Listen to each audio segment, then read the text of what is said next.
안녕하십니까. 뉴욕일보 뉴스포커스입니다. 뉴욕주 네일업계에 한층 완화된 새 규제안이 적용될 전망입니다. 롱김 뉴욕주 하원의원 주도로 추진되고 있는 이 법안은 지난 18일 앤드류 쿠오모 뉴욕주지사가 발표한 네일살롱 근로환경 개선 방안을 담은 관련 업계 규제안에서 크게 보완 수정된 조항들을 담고 있습니다. 이 법안은 주 하원 법안에선 롱김 의원이 선점해 발의했고 주 상원에선 마이클 벤딕토 의원 주도로 동일 법안이 발의됐습니다. 그 내용들은 뭐냐면 이제 그 구체적으로 첫 번째가 이제 전문 네일인 견습생 제도를 법제화하는 거고요. 이제 그렇게 되면은 현재 이제 그 라이센스 없이 그리고 이제 신분 미비자들 중에 라이센스 없이 네일 가게에서 이제 일을 종사를 하고 계시는 분들이 이제 합법적으로 미니멈 웨이지를 받으면서 이제 그 견습생으로 이제 1년 동안 라이센스가 있는 분 밑에서 견습생으로 일을 해서 1년 기간이 지난 다음에 정식으로 신분에 상관없이 정식으로 라이센스를 취득을 할 수 있는 권한을 부여를 하는 견습생 제도를 법제화하는 거고요. 그리고 다른 것들은 이제 그 현재 있는 네일업소 대상 행정 규제에 관련돼서 이제 그런 이제 그 뉴욕 주 정부의 권한을 개정시키는 건데요. 이제 예를 들어서 이제 많은 분들이 걱정을 하셨던 게 6월 15일부터 이제 이제 위생 그 이퀴프먼트 그 장갑이나 마스크 착용을 의무화를 한다라고 알고 있었는데 이번에 롱김 뉴욕주 하원의원을 통해서 우리가 그런 조항들을 개정을 시켜서 이제 그 종업원이나 아니면 손님이 요구할 경우에 한해서 그 네일업소 주인분들이 그 마스크나 글러브 그리고 다른 위생 장비들을 무료로 제공하는 것을 의무화한다라고 바뀌었기 때문에 이제 예전에 알고 계신 것처럼 모든 손님들과 모든 종업원들에 대해서 그런 그 마스크랑 글러브를 항시 착용을 해야 되는 그런 이제 규정이 없어진 거죠. 그리고 이제 그 네일업체 이제 임금 보증 보험이나 채권을 이제 강제적으로 구매하는 것을 구매하는 것에 대한 강제 조항이 들어가 있었어요.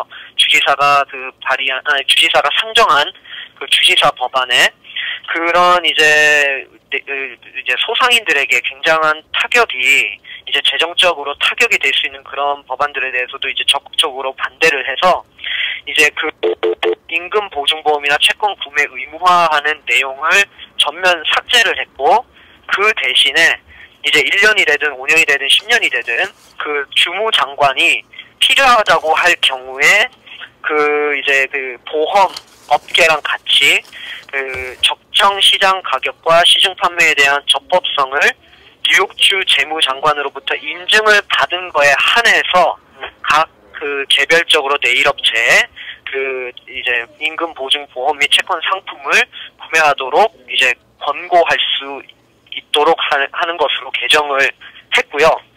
그리고 이제 마지막으로 그 주지사 법안에는 이제 무면허 종사자를 고용하거나 이제 면허가 없이 네일 가게를 운영을 하거나 아니면 임금 보증 보험이나 채권을 구입하지 않았을 시에 업체 주인과 종사자에게 최대 6개월의 징역형에 처할 수 있는 법적 근거를 마련하는 조항이 들어가 있었는데요.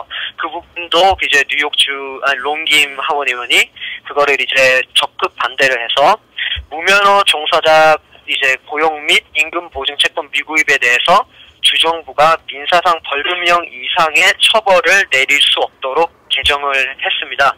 이 지금 말씀드린 이 네 가지 내용이 현재 이제 그 뉴욕주 상하원에 이제 발의가 돼서 롱김 뉴욕주 하원의원에 대해서 하원의원에 의해서 발의가 되고 오늘부로 지금 이제 그 소위원회들을 통과를 해서 이제 표결에 붙여질 것으로 예상이 되는 법안들의 이제 자세한 내용들입니다. 현재 이 법안은 16일 뉴욕주 상하원 소위원회를 통과했고 상하원 본회의 통과를 기다리고 있습니다. 롱김 의원 사무실 측은 지난 3주간 쿠오모 주지사와 롱김 의원이 관련 법안에 대해 충분한 논의를 마쳤고 상하원에 초당적인 지지를 받고 있어 이변이 없는 한 늦어도 이번 주 안으로 무리 없이 통과될 것으로 예상했습니다. 강석희 대한민국 뉴욕 6.25 참전 유공자회 전 회장이 17일 한국전쟁 참전 회고록인 나라를 지킨 젊은 날의 회상 출판 기념회를 플러싱 금강산 연회장에서 가졌습니다. 6.25 전쟁 발발 65주년을 맞아 이를 기념하는 식도 함께 열린 이날 행사에서 강 회장은 한국전쟁을 돌아보는 계기로 한국전쟁 회고록을 출간했다며 잊혀져가는 6.25 전쟁의 역사적인 의의와 교훈을 상기해 후세들에게도 조국에 대한 안보의식이 이어지길 바라는 마음이라고 말했습니다. 이제 참 우리 6.25 전쟁이 일어난 지 벌써 65년이라고 한 세월이 흘렀습니다. 이런 세월이 지난 후에 전후 세대들은 6.25에 대한 역사도 모를 뿐더러 또 전후 세대 중에서도 연장자들도 전쟁의 역사를 모릅니다. 그래서 이제 80 중반을 넘어선 우리 6.25 참전 영사들은 무엇인가 우리가 전쟁의 참상을 후세대에게 남겨야 되겠다는 그런 생각해서 책을 쓰기 시작했어요. 우리는 끝까지 정말 옛날에 그 전쟁터에서 유명을 달리한 우리 전우들을 생각하면서 남은 인생을 갖다가 그야말로 아주 참되게 우리 대한민국 조국을 생각하면서 노상 조국의 발전과 부흥을 갖다가 염원하고 그런 생각으로 지금도 살고 있습니다.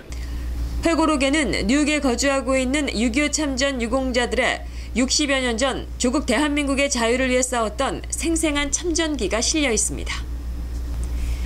미 보건당국이 메르스와 관련된 한국 여행 지침을 통상적인 주의 수준으로 유지한 채 한국 내 메르스 발생 현황을 자세히 소개했습니다. 질병통제예방센터 CDC는 16일 현재 확진자가 153명이라는 세계보건기구 WHO의 집계를 인용해 한국의 메르스라는 제목의 기존 공지문을 갱신했습니다.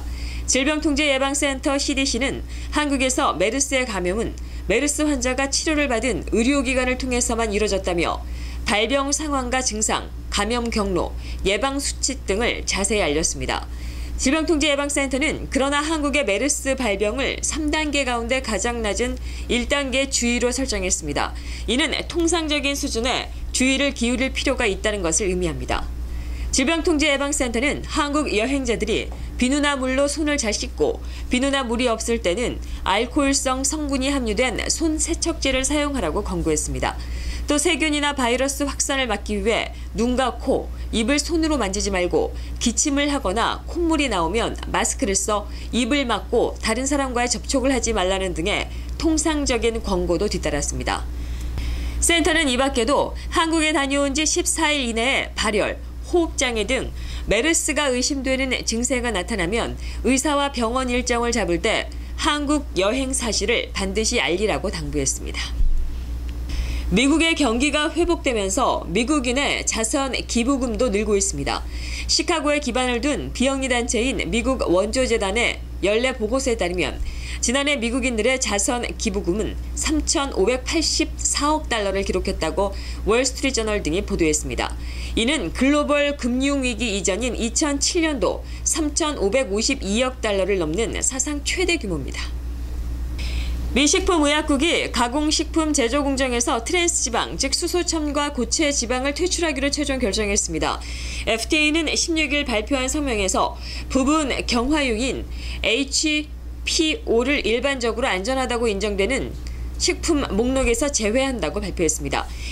이번 FDA 결정에 따라 미국의 식품업체들은 2018년 6월까지 부분 경화유의 식품 사용을 중단하거나 안전하다고 입증돼 FDA의 별도 승인을 받은 뒤에만 사용해야 합니다. 이상으로 뉴스포커스를 모두 마치겠습니다. 시청해주신 여러분 고맙습니다.